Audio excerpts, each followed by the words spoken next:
Welcome back to day 2 of our week of self-control. Welcome back, you guys.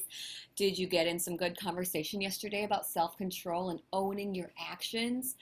Ooh, owning your actions is really hard as a kindergarten, first, second, third, fourth, or fifth grader. It is hard to do even as an adult. Woo! We left off yesterday figuring out which category certain things would go under, our reactions, like taking a deep breath. Is that a good or a bad reaction? Does it go under this or this? What about taking a walk or breaking things or calling hurtful names? What category did those go in yesterday, you guys? Oh, I hope you guys had a really good talk about that as a class. Now, well, did you know that some of our reactions, like doing those things that we listed yesterday, to our feelings might go in both categories? Yep, they go in both categories, like screaming. What, Miss Ellen, what do you mean? How can screaming be self-control?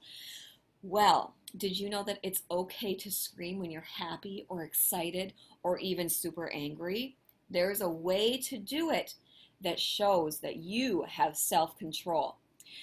What I have kids do sometimes, friends, is go outside and take like 5 seconds to just scream. Or I have really cool pillows in my office that I let them scream into. They hold them up and they just scream into them, whether they're happy or mad or sad, or they're experiencing feelings that they just can't control. I let them just scream, scream, scream into those pillows. That's when we want to do that, so we're not screaming in anybody's face or screaming in anybody's ears. We start thinking about other people when we are practicing self-control. Oh my goodness, isn't that cool?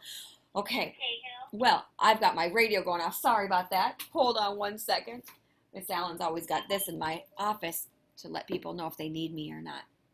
Now, I let kids do that, like punching a pillow or kicking a pillow or screaming into a pillow, because that demonstrates self-control. I would rather have you punch into a pillow or squeeze a pillow than punch or squeeze somebody else. Did you know that? Have you ever done that? I have, and it sure helps a lot. Now, when you guys have lots of energy, sometimes taking a walk or running around the building. I let kids run around the building sometimes when they are experiencing things like that. Miss Allen likes to go to the gym and put on my punching gloves and punch a punching bag. Oh, it's not only a great way to get out energy and practice self-control, it's a great workout too. So, self-control is growing and knowing how to how to act and do well in all situations. So how will you choose to practice self-control? How will you practice using all these things that we're learning about self-control? Let's list some ideas right now as a class. Class Connection Captain, grab your marker or your pencil and make a list. As you start making that list, kids in the classroom are going to start thinking about which side these actions would go on. Which side you would write that school and community, your ideas. Okay, so on one side, you're going to write the word school. On the other side, you're going to write the word community. School on one side, community on the other. And you, friends, are going to start listing things, ways that you show self-control in the school, in your classroom, and in the community. Now, call on classmates that have ideas how they will practice or have practiced self-control. One big one I've seen as a mom, as a grandma, and as a teacher, as kids in the classroom and at the grocery store wanting a treat or a toy. I remember being in the grocery store wanting a treat. I'm doing so great. I want a treat right now. Give me a treat right now. Is that practicing self-control?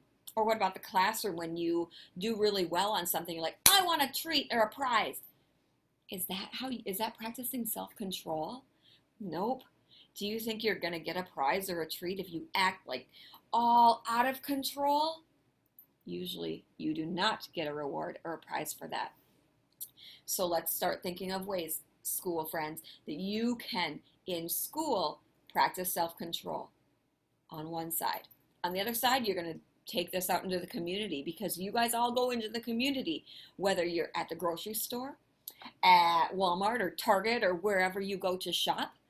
Or in a restaurant, how do you practice self-control in a restaurant? That's a big one. Okay, guys, that's what you get to talk about as we sign off today. Good luck. Bye for now. We'll see you tomorrow.